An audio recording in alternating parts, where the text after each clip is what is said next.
The Rockies are right over there. Don't just go to the conference.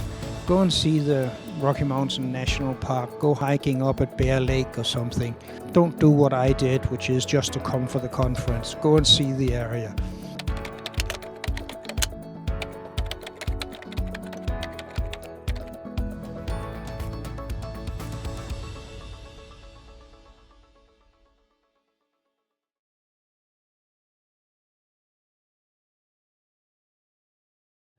Hello, welcome to CppCon 21 in person, or if you're not in person, hello anyway. This is the talk, Embracing noexcept operators and specifiers safely, and the key word is safely, and so I had to let it grow on me. So my name is John Lakos, I work at Bloomberg. I'm going to be talking very quickly, so I'm going to have to talk in parallel while you read. And basically, I've written a few books. There's this one from '96, and then there's this one from 2020, just at the end of 2019. And they look very similar. And they are very similar in some sense. The book on the left I wrote in 1996, and it was sort of a prequel to what I thought I would do. Then I joined Bloomberg, and 20 years later, I did what I said I was going to do in the book, and I wrote the book again, and it's definitely more detailed. But we're not even talking about this stuff. 96, yeah, 2019. Software architecture, no, we're not talking about software architecture. This is a completely different kind of talk. When I talk about software architecture, I'm very opinionated, always have been, always will be. But what we're talking about here is something quite different. We're talking about the C++ language. And of course, that's not open for opinions. That's, completely factual, and there's no reason to belittle anything, of course, right? So I wrote this book. Well, I didn't actually write this book. The world sort of wrote this book. I got started early on, and, after a lot of time, we came up with this book. These are some of the people that are involved in the book, and I'm just putting them up here so you can see that there's some pretty famous people and some maybe not so famous people. Many of the people on the BD team worked on this. I'm putting them up so you can see them. You can read their names. If they're watching, they can read their names. And I got one more slide worth, and there's someone standing in the middle of the room who sees his face, and that's Marshall. But there are other people, of course, Pablo, and who else do I see that was working on it? Parsa, whose talk is next. I'll mention that later. So we'll skip that and go on to Embracing Modern C++ Safely. So this is the outline of the talk. The talk is ridiculously long, of course, but we have only an hour, so somehow we have to make that work. The second part is going to be talking about a Chapter 2 feature called the noexcept operator. And we're going to, as is typical, we're going to discuss the description, use cases, potential pitfalls, and annoyances. And no surprise, there's part 3, which is the noexcept specifier. That's a Chapter 3 feature. And we're going to talk about the same thing. You'll notice that each of these features has the same pattern. The outline of the book will reflect that. And finally, there'll be a conclusion. Most of what I'm going to talk about is the useful part of this. And the rest of it I'm going to fly through so fast, you're going to, what on earth is he doing? And because this is sort of a meta talk, I'm going to be sort of giving you a picture of what the book looks like. The thing is, the book is packed with information, and there's more information in the book than even I know. I learned a tremendous amount from all the people working with me on the book. One of the reasons I agreed to do this book is so I could learn C++ 11 and 14 properly, because I've kind of been living on the edges between C++ 03 and C++ 23. It's kind of a weird thing, but that's sort of how I've been doing stuff. So here we are, embracing modern C++ safely. What does this word safely mean? And so I'm going to put up some words for you to read. But the idea is I work at a company where if you don't have a good appreciation of what you're doing, there are features in C++ that will bite you badly. Not only you, but if you're in a large company with a C++ 03 code base, things can get serious. So Chapter 2 is the conditionally safe. If you take the time to really understand it, there's really a good bang for your buck there. But it's not something you just do and just say, go ahead, especially if you have 6,000 people, and not all of them may be familiar with the new features, let alone what can go wrong. So, of course, this is the contentious one, unsafe features. Now, what do I mean by unsafe features? There's a low risk reward, or I shouldn't say low risk, there's a high risk reward ratio. In other words, the return on investment is low, or at least it's very specialized, and the cost of understanding it and navigating where things can go wrong is high. And in particular, in a large company, if you say, hey, yeah, go out and use this Chapter 3 feature to 6,000 people, you will be sorry, because there will be so many people out there that won't understand what they did, and they will, oh, look, this worked. Oh, great. Well, now we have to go deal with this thing in some other context, and that context was totally inappropriate, but they don't know why, and so everything goes south. So again, we have safe features, go off and use them. We have conditionally safe features. Please learn about them first. Don't just go off and use them, but learn about them. How would you do that? Well, you might buy this book. And then the third one is, Chapter 3 features are there so you know not to use them. But if you must use them, please figure out where you can go wrong. Read the pitfalls. At least know where the bodies are buried and the dragons be and such. This is why we wrote this book. And these are the only opinion in the book is whether something's a Chapter 1 or a Chapter 2 or a Chapter 3 feature. Really, honestly, the rest is supposed to be factual. And the idea is this book is input to a style committee or a coding standards group or whatever. It's here are the facts. It's kind of like the standard, right? The standard says what it is. The standard isn't necessarily organized around engineering principles. The standard is organized around the language. This book is organized around engineering principles, so it is an application book. Definitely application-oriented, definitely designed to improve productivity in your firm or organization safely. Okay, so each has exactly 2 sections. We have Chapter 1 has C++ 11 features, and Chapter 1 has C++ 14 features. Chapter 2 has 11 features and 14 features. And again, Chapter 3 has 11 features and 14 features. I put these names up basically to antagonize people and say, why did he pick that? Why?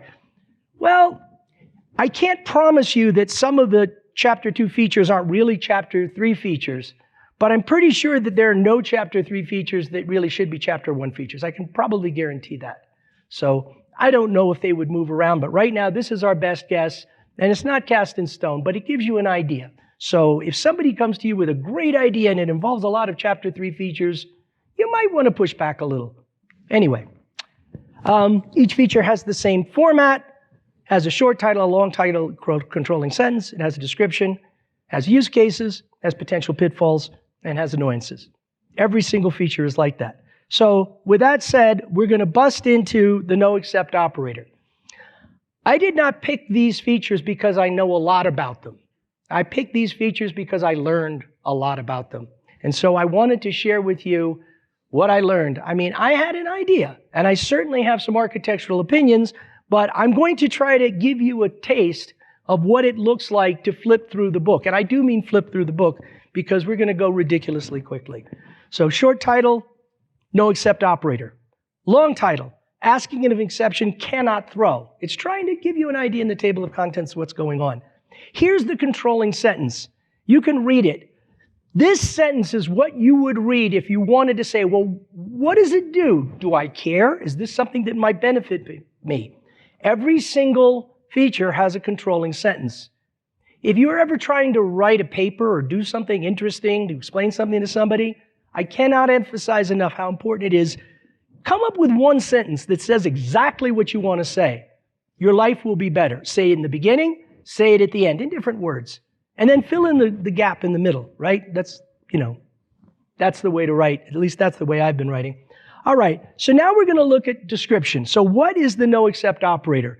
Please understand, if you don't know what the noexcept operator is, you're not going to learn it here.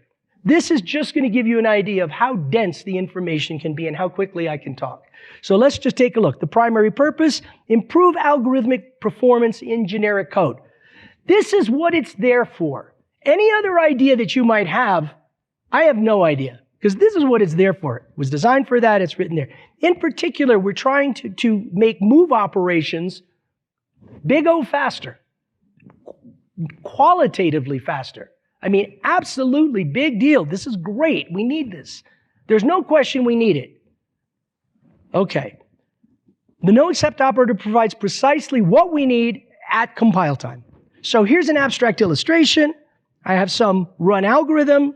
I say, if the thing is noexcept, then I'm going to do something that's wicked fast. Otherwise, I'm going to fall back on a slower algorithm. That's the end of the talk. That's it. We're done. That's it. Literally, that is it.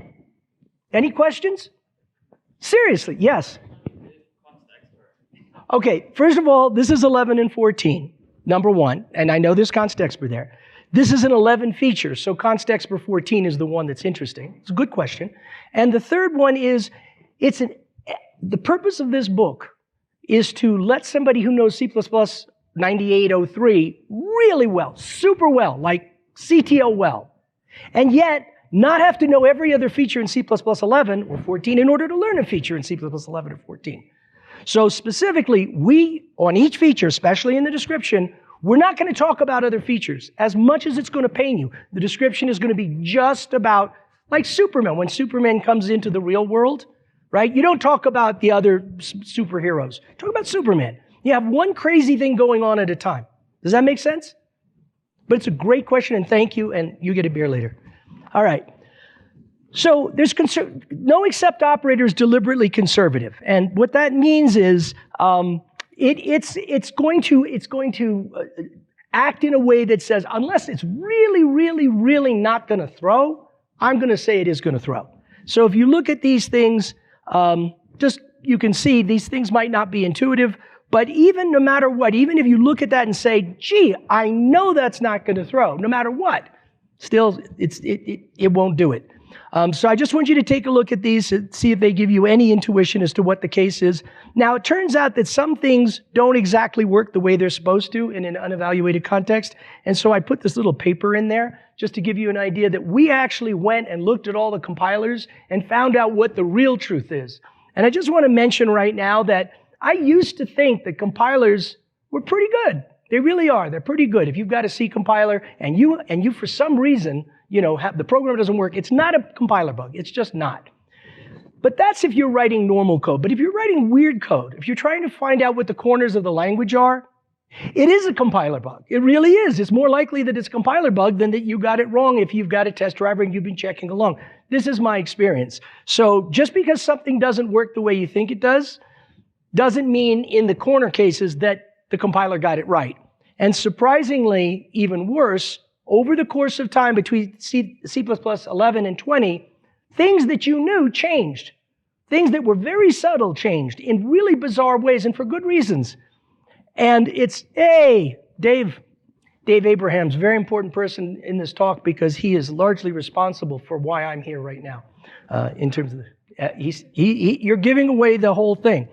But as I was saying, just to recap for Dave, this talk is about the book, and very quickly, I already told everybody what it's good for. I already said the good part about noexcept operators, which is they're really useful if you use them in this very precise way. If you use them for anything else, you're on your own.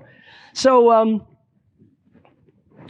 okay, only the declaration matters. So no matter what the compiler sees, as far as asking the question, does this throw, algorithmically, as part of a contract, the only thing that matters is that it says it doesn't throw. Even if it throws, if it says it doesn't throw, that's what we listen to. So the noexcept operator is talking to whether the function throws. That's it. And might produce a warning, but might not. Doesn't have to. The point is, this is the way the language works. If the function declares, implicitly or otherwise, that it's not going to throw, then the operator will listen to it for the purposes of contracts, but not optimization. And this is the most annoying thing in the entire universe about noexcept, because it conflates two things, algorithmic optimization and peephole code optimization. And it makes me crazy. I tell you, if I wasn't crazy before, this makes me crazy. So the takeaway from this talk is going to be, we have a fix. I've talked to smart people. Smart people agree with me. And we will make noexcept the best thing in the world and almost never use it. Compound expressions. If you have compound expressions, any expression that doesn't want to play fair, it's going to take over. So I just want you to look at this. And again, I'm just putting this up here. You couldn't possibly read it this quickly. That's okay, because guess what? There's a book. There's a video. You can go back and look at it. I'm not going to teach you this stuff. I'm going to tell you what's important. Here's something. Look at this. This A, it's got a double, a char, whatever. And when we generate these special member functions, guess what? They're all noexcept, because there's nothing in there that's going to throw. It's all good. See this? All right, good. Now, if you provide something, if you put it there, and user provided is a term of art in C++11. User provided means I declared it, and I'm giving you the stuff. I didn't default it, right? User provided. Well, then, guess what? It's noexcept false. Means that if you ask it, are you going to throw? It's going to say yes by default, right? This is for Alistair. Alistair made me promise that I would say, it is not true that a default constructor is noexcept by default. That is the most heinous lie in the entire world. It might be. In some cases it is. It is here. But God forbid you have a destructor that's either inherited from or is a data member, and it is noexcept false. Then this is all off the table. Your destructor will be noexcept false, and life will be crazy. Okay. I'm circling empty because he made me circle it. If it's an empty class, yeah, it's true. It's not an empty class, you're on your own. Everybody heard that? That's from Alistair Meredith. Very important. If he asks you, did John say it? John said it. Okay, good. It will come up again. I'll have to say it each time because it's the most important thing to Alistair. By the way, he's a co-author of the book, so I kind of had to say it. So we can explicitly default member functions, and I'm just going to show you what it looks like, because if I were to go over this directly, it'd be crazy. But note, this is again an empty thing. So if you explicitly default things, they do kind of what you expect them to be. Look at all of these are noexcept true. Great. Now, here's inheriting and containing. I kind of tried to pack this all into one slide, so it'll go quick. If you're inheriting and the thing that you're inheriting from are noexcept true, you're good. But if the thing you're containing, notice you could swap them, is noexcept false, you're not good. They're going to be noexcept false as well. Applying noexcept operator to move expressions. This is what you should be doing. This is the good thing. So there are two ways to use it. You can say, as we said in the beginning, I've got generic code. I want to know, is this move going to be noexcept? If it is, let me move it. Otherwise, I'm going to do something slower. Another thing you can do is you can just say, I don't need no stinking things that are not noexcept. So if it's not noexcept, I don't care. I'm done. And so I'll static assert out. These are the two use cases that are prevalent. So if you want to, I'm sure there are others, and I'm sure you could find some great uses, but this is where, this is why, this is how, this is why it's there. All right. So here's a class S, and it supports both copy and move operations. And so here's this move operation. And look, we could have said throw. Throw's deprecated, but I'm using throw because why? Because there's an order to things, and noexcept operators work on throw expressions until 17 where they go away. Well, till 20, then they really go away, but we'll talk about that later. So throw is something you can ask, does this thing throw? And if it says throw like that, then it doesn't throw. And we could have called it no throw. We don't have to call it throw. We could have called it any darn keyword we wanted. But of course, what did we call it? Noexcept. Oh dear. So this causes endless confusion because is it the noexcept operator or the noexcept specifier?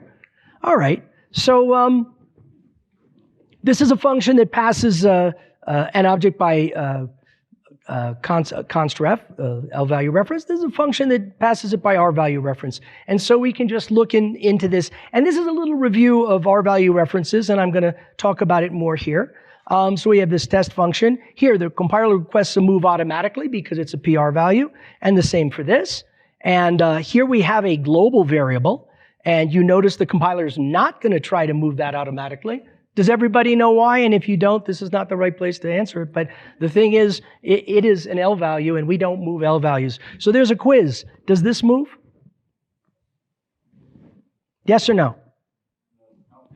I hear no's. Does anybody say yes? Dave Abrahams has convinced me that the answer is no. He is right, of course. So test 2, we've got, now we're going to look at something where we have a different type. And if you notice here, the compiler will now try to move from S1 and S2. Okay.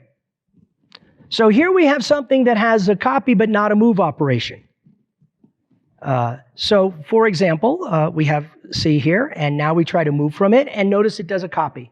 That's interesting. We tried to move, but there is no, so it's going to do a copy anyway. And here, if we call this one, it's going to do a copy anyway, even if we try to move. It has a move operation, it's just not optimized. All right, so now, this declares a noexcept true move constructor, and here are some things that are true. So I'm just going to put these up there so you can observe them. Now, suppose we tweak things slightly. Suppose we create S2, and it's just like the move, it's just like S, except that the move constructor is not declared explicitly with throw. Of course, noexcept.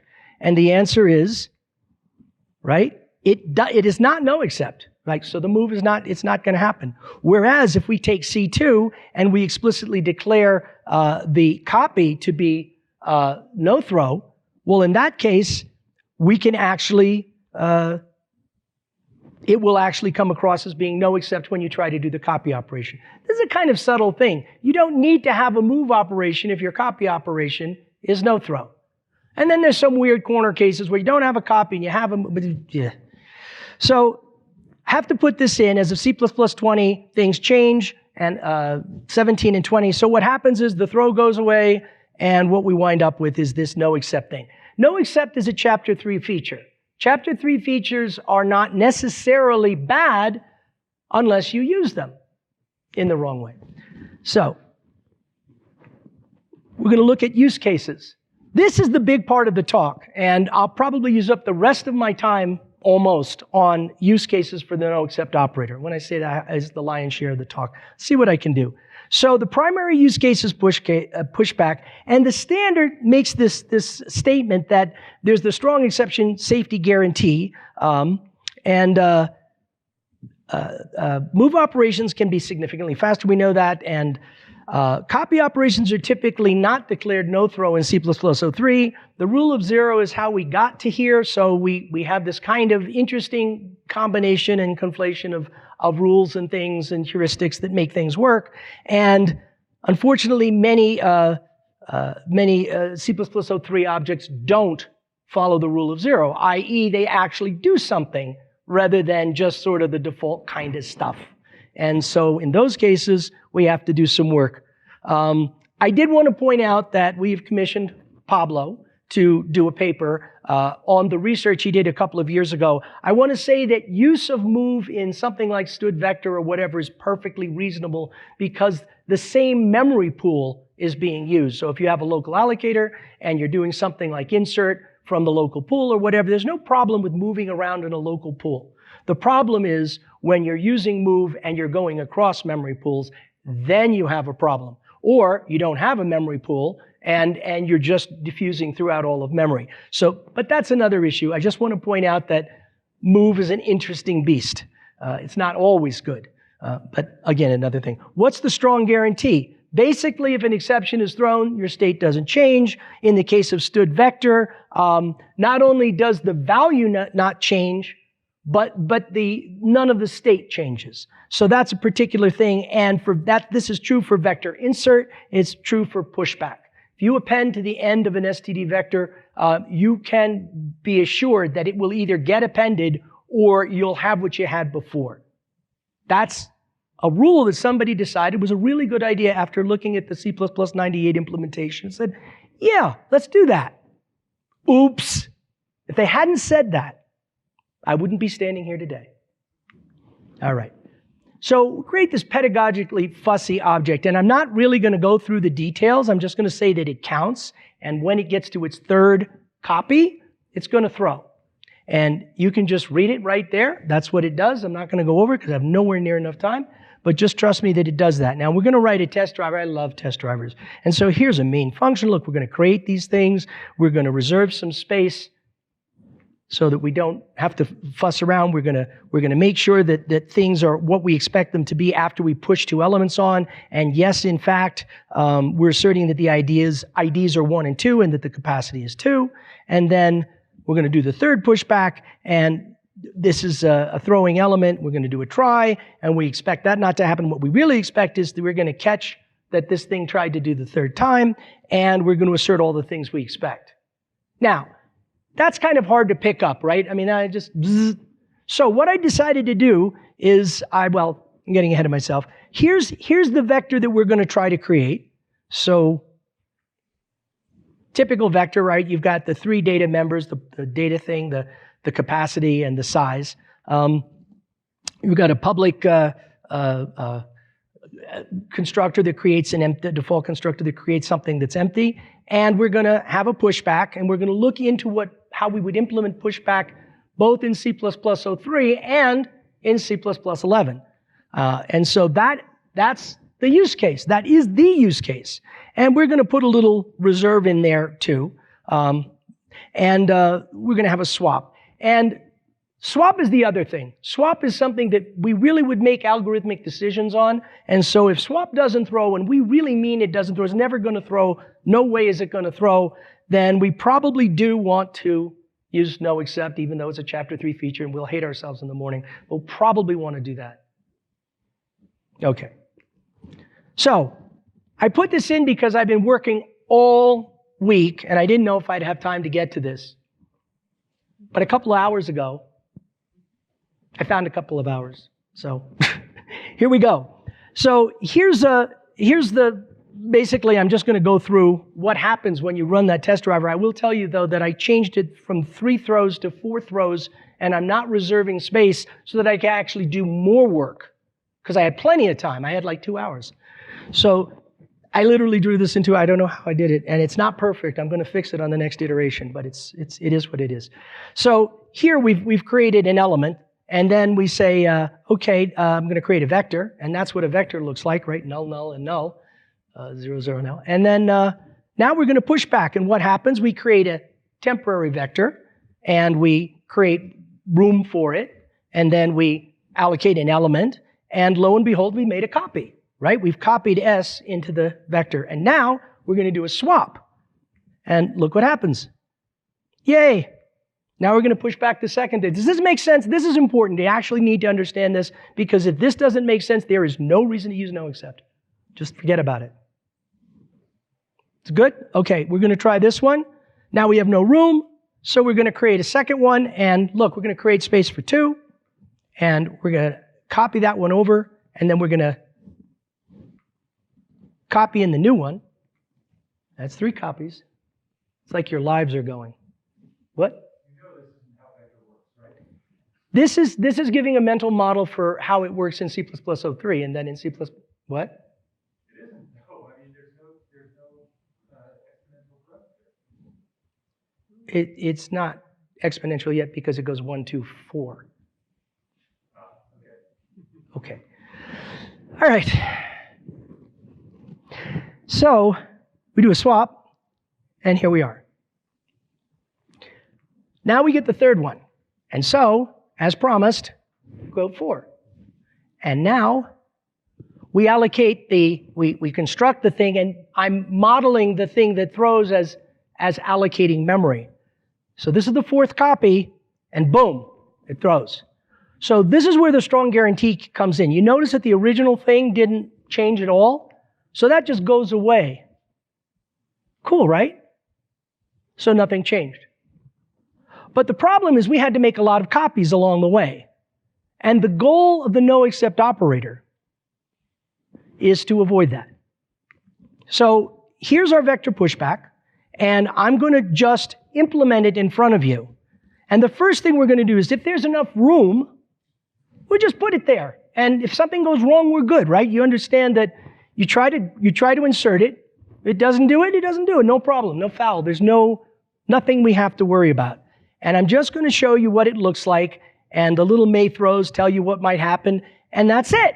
Everybody good? Is it about right? I could be wrong. Remember, this doesn't involve templates. It doesn't involve allocators. It is not necessarily taking 3 pointers. It's just a mental model, because we're not really writing the be-all and end-all final thing here, but it's a pretty good mental model. At least it makes sense to me. Okay, now, if we get past this, we're going to have to allocate something else, and this is exactly the growth factor of 2. Growth factor of 2 is not necessarily the best, but we always do it. We love it. I've always done it. I always will do it, no matter what anybody else tells me. I love it. So I just keep doing it. So, but without noexcept operator, what can we do? Well, without the noexcept operator, we have to do what I just showed you. So this is what we're doing. We create another one. We reserve space. And that's it. You saw it already, right? If you had to read the code, you would have never, maybe Dave would have, but nobody else, maybe somebody else. I couldn't do it. But if you see the pictures, thank goodness I spent those 2 hours. We didn't have to read the code. Unfortunately, I didn't have enough time to do the C++11 version, so now you have to pay attention. For the next talk, I'll skip the C++11 version and just show you the pictures and you'll be done. See, I saw the pictures. It's good. Here's the thing. If we evaluate the expression may it throw, that's what we need to know. And I say may it throw. Is it permitted to throw? Or will it? No. If it's no except, it may not throw. It might throw, but it may not. If it does throw, all bets are off. It's over. Terminate. Not all bets. Terminate. So here is what we're going to do. We're going to have some magic cookie in an if statement, and then we're going to implement the thing and return early. We say, if this magic condition holds, we're going to do what we did before. We'll do early return and get out. And I'm doing early return because it's easy for slideware. If this were a real program, I might do an if else. Could happen. What goes there? You see what goes there? Does anybody know what goes there? I'm sure there are people that know what goes there. If you don't know what goes there, you're going to find out. Here's what goes there. It goes there. So what are we going to do? So we're going to create a temporary vector, and we're going to reserve the capacity. But this time, we know that the copy operation isn't going to throw. So we can do some magic stuff. We just find the place where we're going to put it at the end. And this is the last time something may throw. We're going to copy that thing to the end. We'll copy the new one to the end. If that works, we're going to do move operations from here on out. And this is the loop. And that's what it looks like. We're going to get the next address. And you'll notice that I did this specifically by creating a variable. Why? Because I don't like casts. I like things to happen organically. And this happened organically. And then I do this really funky thing. Look at that nasty thing. That's what you need to do. So if that's what you need to do, of course, then we can bump the size. We don't bump the size prematurely, and then we do the swap thing again. What we avoided, though, is we avoided making the copy over to the other thing. We just copied the one thing in, and then we moved the rest. That's huge, especially when you have allocation in your subobjects. That's why it was invented, literally. And Howard Hinnett made very good arguments for doing so. And particularly when you're doing inserts with vectors and so on, there's no issue of diffusion or anything. It's just a good idea. Perfect. All good. And then this thing returns. So, look at that. That is the piece that we care about. That's the question we have to ask. How do you ask that question? If the move constructor is noexcept. So let's look, pull off the Band-Aid. That's what it looks like. Now notice it's not exactly the same. There's some weirdness going on in there. Do you see how weird it is? It's pretty weird. But it's close enough. It's close enough. If you don't know why it's close enough, I can't help you. Not here. Maybe over a drink or something. Not here. Yikes. Okay. I actually know why it's close enough, but it's just, anyway. So enforcing noexcept contract using static assert. So here's something we could do if we felt like it. By the way, that was the most important part of the talk. If you understood that, we're done. Really done. But here's some nonsense. Suppose we have a triangle.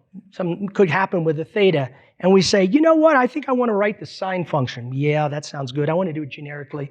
And, Yeah, that makes sense. I got oh look, I've got an equation, everything's going along well. I know SOHCAHTOA from my trigonometry in high school, and I say, great, I'm going to include C math, and I'm going to return this thing like that.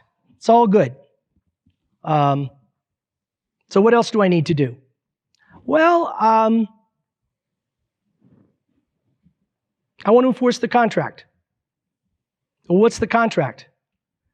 The contract is this function does not throw. That's the contract. Notice that it's English. I told you this function does not throw. We're done. It doesn't throw. End of story. I don't trust you. I'm going to check it. So I'm now going to put this noexcept thing in there to make sure that it doesn't throw. Oh, wait. That doesn't read English. We have a problem. I said it doesn't throw. Absolutely doesn't throw, but yet I'm putting this thing in there, and what is that going to do? Think about it. So if I put noexcept on this thing, how is that going to help somebody else? You have to think about it. Who is going to do an algorithmically different computation based on sign, knowing that it doesn't throw?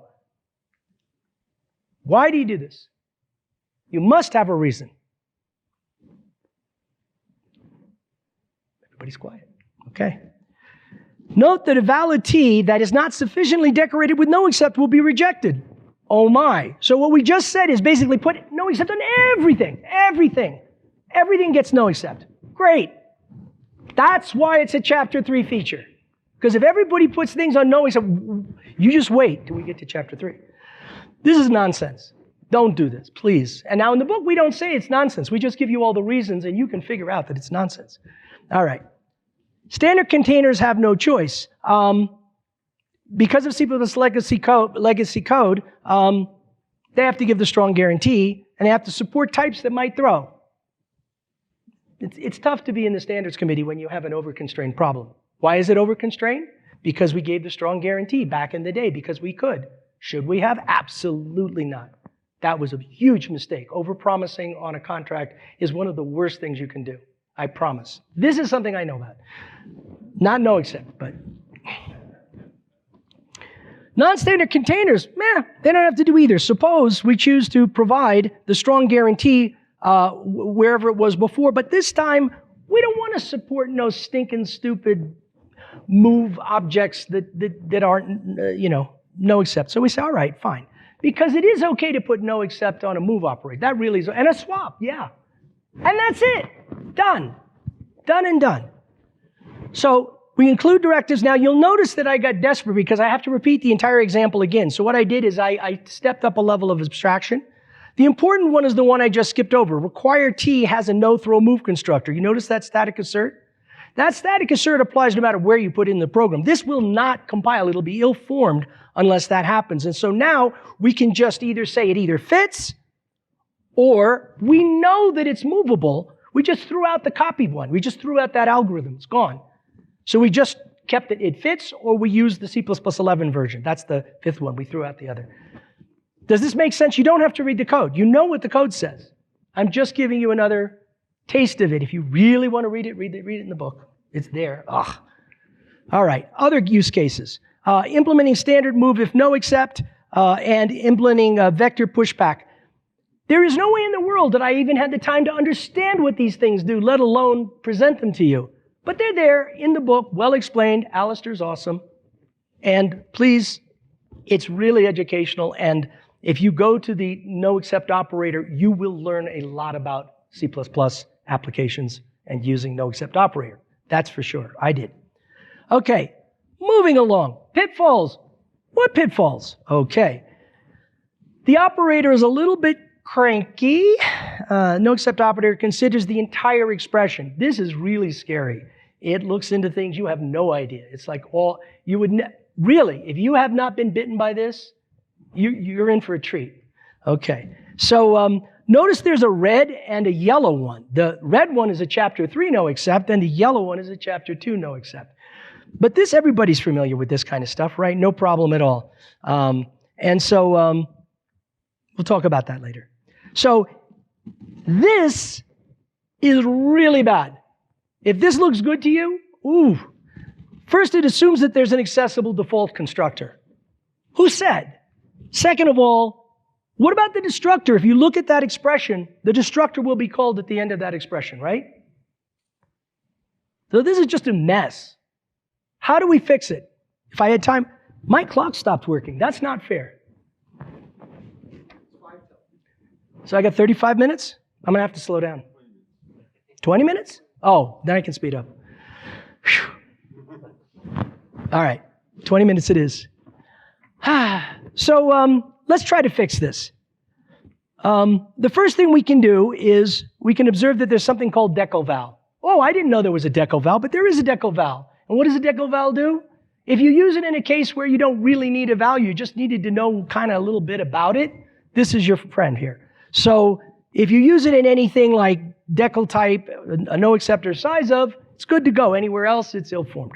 So once you do that, look what we can do. We can replace that nasty default constructor with this std decoval, blah, blah, blah, blah, which creates a phantom value for the purposes of this context. Isn't that great? C++ is wonderful. Okay, so are we good? No. Invokes the destructor as part of the constructor expression. So this is what we had. And look, it invokes the destructor. What up? Got to fix that. So we're going to do this crazy stuff. We're going to add this new mumbo jumbo. And now does not invoke the constructor. Look at, isn't that wonderful? So the bottom line is the noexcept operator is very hard to use. Dave is nodding. Doesn't consider function bodies. That's actually a good thing and a bad thing at the same time. So if you do something like this, you could get surprised. No matter what your function body does, no matter how closely the compiler looks, you have a contract, and it will stick to the contract. Please do not confuse this with code optimization, as everybody else in the universe except Dave does. Not the case. When you start talking about people code optimization, none of this applies. It's all off the table. Potential pitfalls. Annoyances. Okay. It's too sensitive for direct use. Takes account of the entire expression. So the C++ language library provides a bunch of traits. And here's where you find them. And they go on and on and on and on and on and on. And by the way, there are other traits that look like these traits that are not like these traits at all. They're core traits. And the core traits behave completely differently. And if you talk to people about what these are like application traits, and then they're core traits, and there's another talk that if you had gone to earlier today, you would have found out about core traits, I think, where Alistair and Nina were talking about generalized pods. Generalized pods is by far the most complex thing in the single feature in the book. And if it sounds boring, just to give you an idea, it literally took me 4 months to write that feature. 4 months. And then it kept going. I mean, it wasn't even done. That was just... I know too much now. It's sad. Strong exception guarantee itself. That's annoying. There shouldn't be a strong exception guarantee. A lot of effort's gone into it. It was overreach of a promise.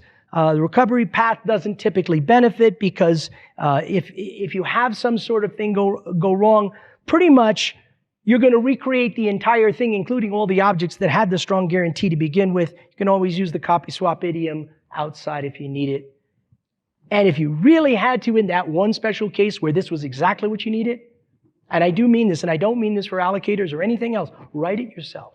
Because for all the billions and billions and billions of dollars that's gone into dealing with the strong guarantee, I would strongly suggest, if we could go back in time, that whoever suggested that should have been taken out and shot.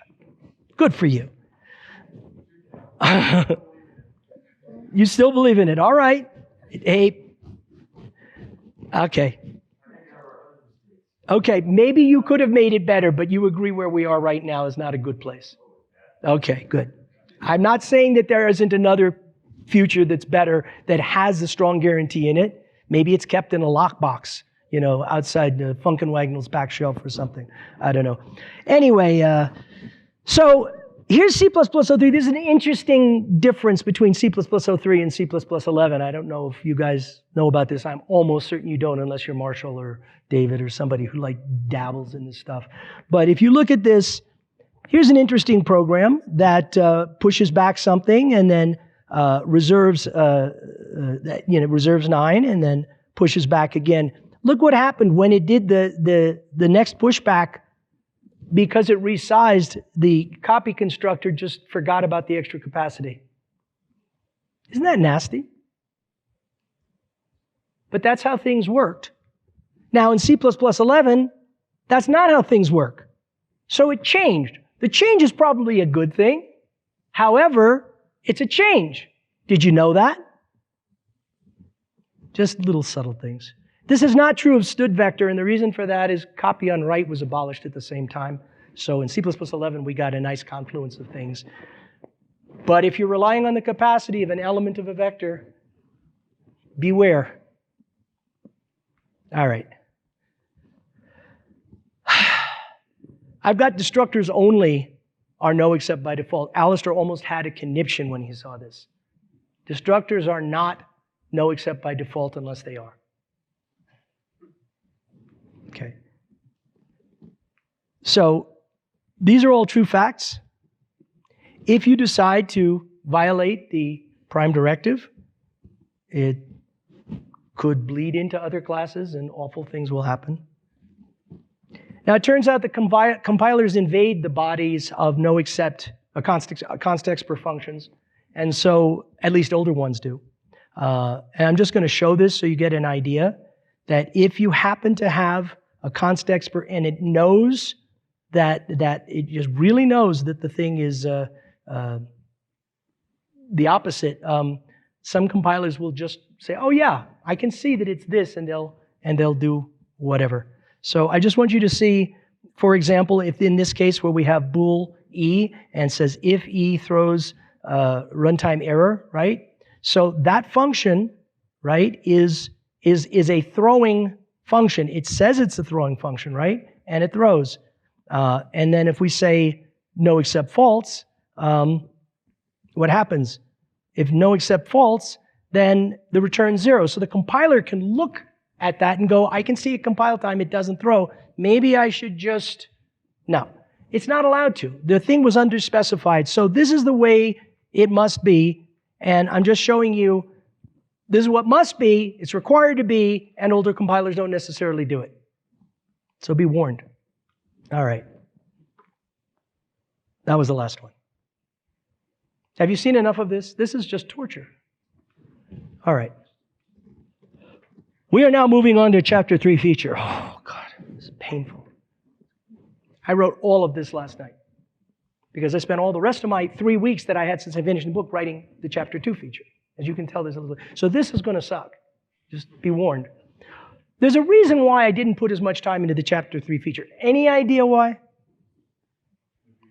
It's useless. It's worse than useless. It's the worst thing in the world. The time you spend learning about it, you'll never get back. Learn the pattern. Move and swap, done. Get out. Okay. Short title. Long title. I want to point out that we made the title this not noexcept exception specifier because we wanted to cram as much information into the table of contents as we could, and we completely admit our imprecision.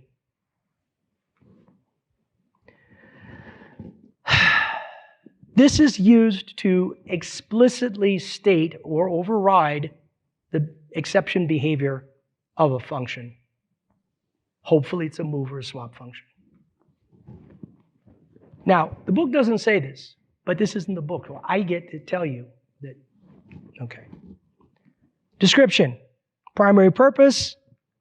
As you suspect, what I just said, for non-generic code, usually it's just say it. Sometimes for generic code or to override a destructor, hopefully not, you need the conditional form. So what do? We put noexcept, life is good. All right, conditional expression. So you put a compile time constant in here, and you get something good, maybe. So this is the way we override a destructor and do evil things. So I've shown you now, this feature is the one you use to screw everybody. This is it. It's not the only way. There's many, many delicious ways that you can use this, overuse this, and just really wreak havoc on your organization. Generic context, okay. I went a little fast on that. Let me back up a second. So here's an example where we just say, I've got a function and I just know for whatever reason, I have no idea why I do this. That's why I sort of just didn't pay attention.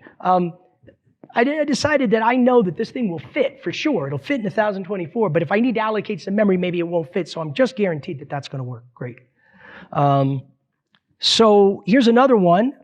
I've got a piece of data and I say, well, this thing is going to do exactly what the underlier does. So we use those magic library functions, and it's pretty straightforward, and that just works. This thing is yelling at me. I have 10 minutes. Okay. So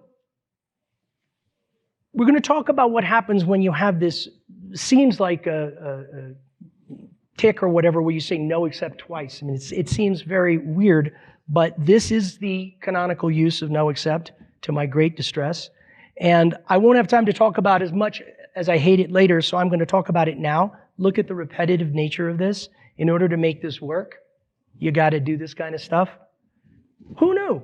Anyway, so are these the same? So what does this one do? The no except operator will return false if the invocation of function f is permitted to emit an exception. Cool, right?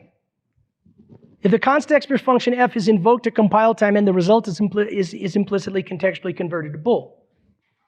What? If you're lucky, it won't compile. If you're unlucky, it might compile. It might appear to work. Who knows? Do you like to use const expr a lot? Okay. So violating an exception. So this is just the old exception standard. We did the unwinding thing and called unexpected. In the new one, we deal with the current stack frame up to the current function, and then we call terminate. We must call terminate. The degree to which making something no except affects code size, which we'll get to shortly, as we must, will depend on how your compiler deals with stack unwinding. It's allowed to do some stack unwinding, and if it does, code size is going to stay the same. If it aborts quickly, if it gets out quickly, there's just a chance that you might actually improve your code size. But we will save that for later, because code size is not the same thing as runtime. It usually is, but it isn't in this case. Overriding special member functions. I'm just going to show you, because I'm trying to just show you. Here we go. So you can override things, and if you override something and you're lying, it will be a problem. The destructor will be deleted. Well, until somebody thought better of it. Turns out that's not implementable. It's not the greatest idea anyway. So people said, hey, let me just claim it's an engineering reason that we changed it, as opposed to I don't know how to implement it. And as of C++20 is different. So now you can just tell the darn thing, I know you think you're right, but I know even though you wrote it that you're wrong. It's good. Believe it or not, it's good. If you know what you're doing. If you don't know what you're doing, it's just random. But it is good. It's one of those rare good things in something that's awful. Sometimes you need that. Anyway, does this make sense? It just does what you tell it to do. The obvious thing. All right. Function pointers and references. It does what you think it should. It just does the right thing, right? If something says it's no except, don't assign a no except pointer function, And that's it. Type defs don't work in 11 and 14 because it's not part of the type system.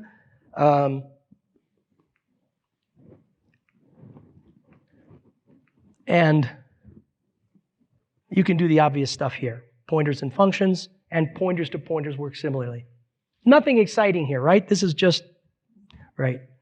I had to put this in here. There are constraints on inheritance and good stuff, and it works the way you expect.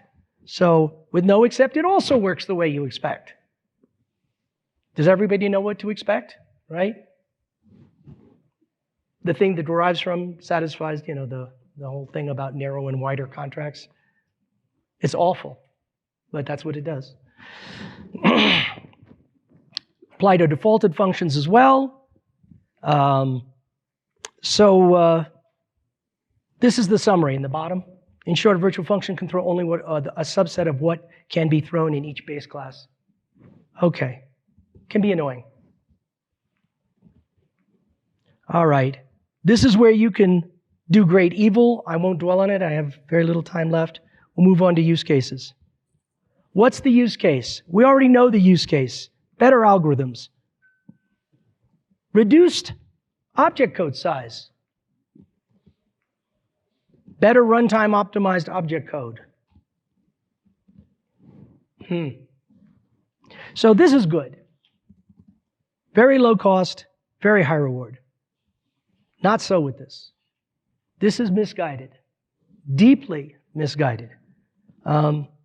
Declaring no-throwing move operations part 1.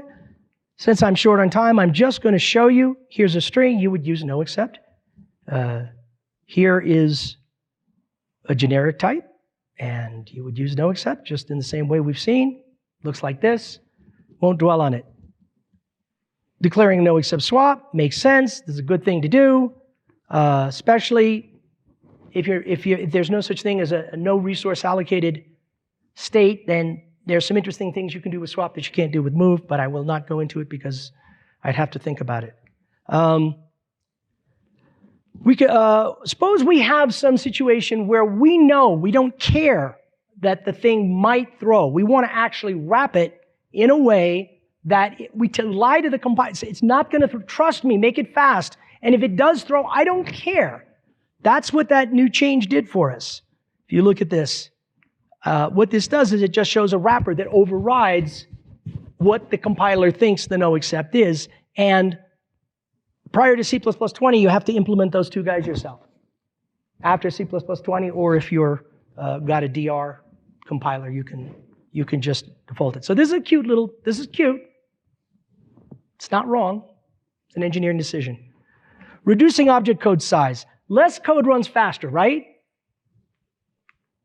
Typically, yes, but not here. Really, medium-large computers, program size doesn't matter. For embedded systems, turn off exceptions. It's the best noexcept there is. Okay.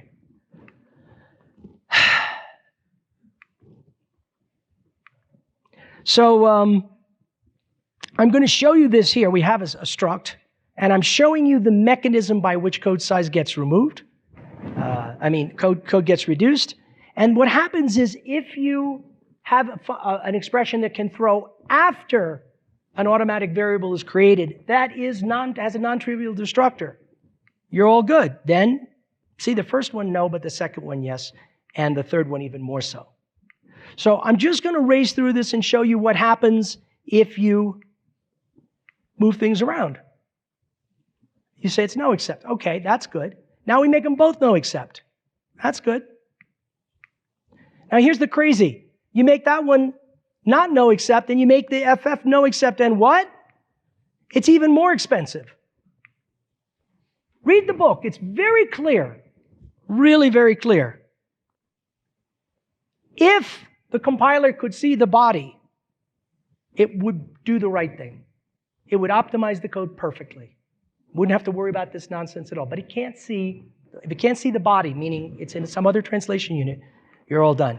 Sadly, I have only like 2 minutes left, so I'm going to have to race through this. This is the criteria that must occur when you're doing this kind of stuff.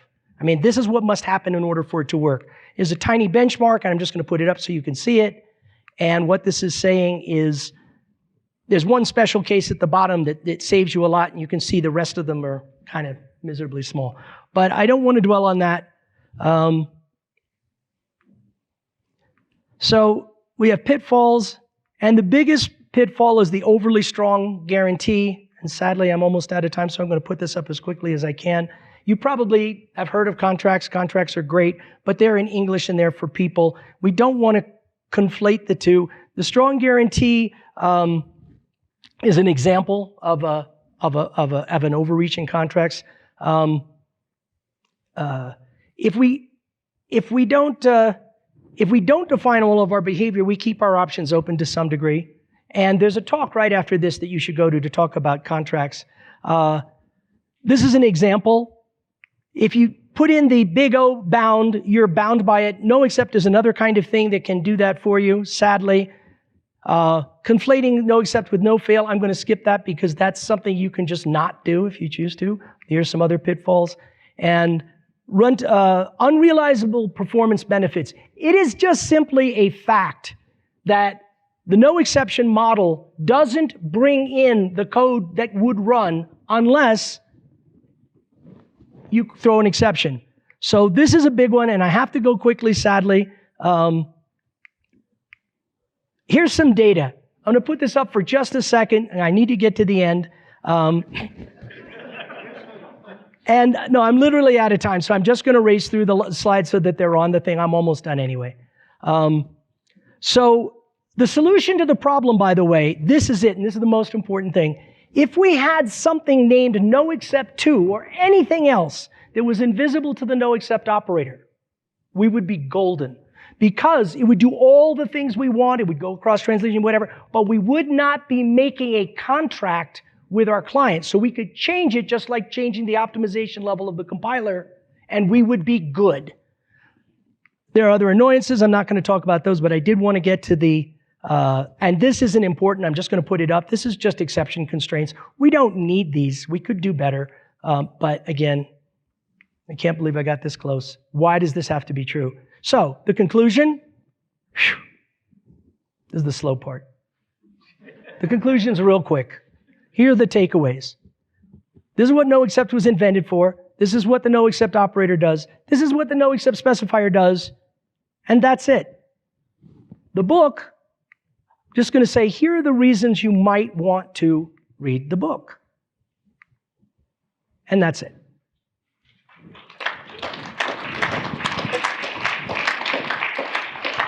So I don't really have time for questions. Maybe I could take one or not, or I should just go across the hall.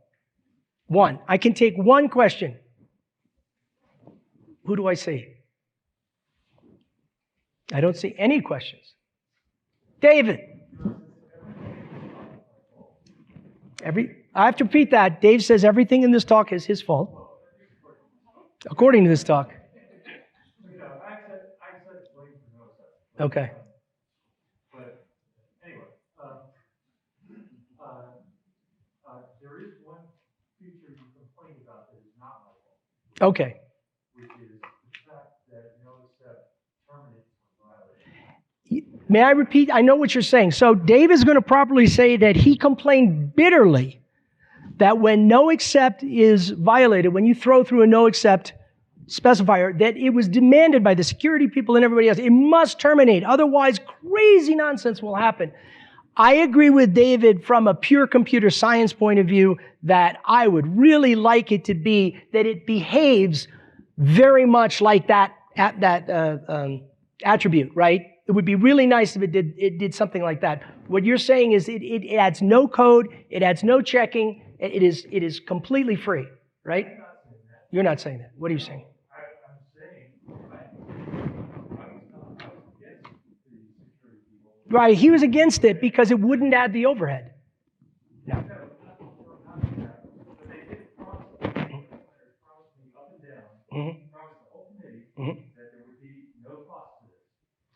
Oh, they were wrong. So there is a cost. Yes, because I hear you. So the final word is, Dave agrees that it was implemented with a cost where C++ is a no overhead kind of language. So we violated the no overhead principle there for security reasons. And with that, I'm going to stop, go across the hall. Thank you very much. And I'm sorry I went over a little bit, but did the best I could with my first run.